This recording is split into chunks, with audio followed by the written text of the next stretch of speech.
What can go wrong during a hair transplant procedure?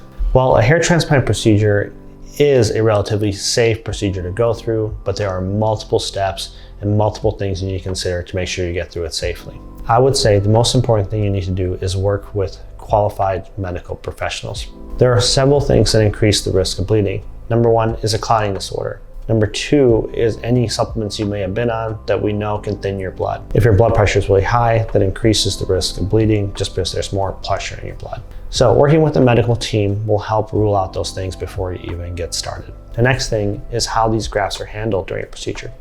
Is someone using a tweezer to pluck out the graft? Tweezers can crush the hair tract and lead to kinks later.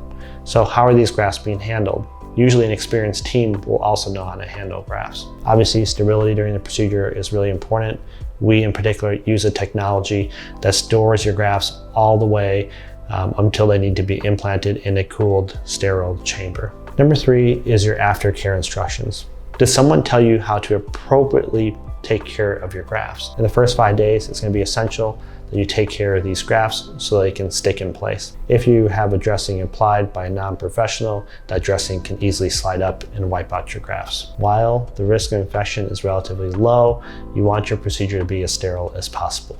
All these steps lead up to your final result. You want your result to not only work, you want to look natural and last a long time. So the last thing that can go wrong during your transfer procedure is working with the wrong team that doesn't have experience producing natural results.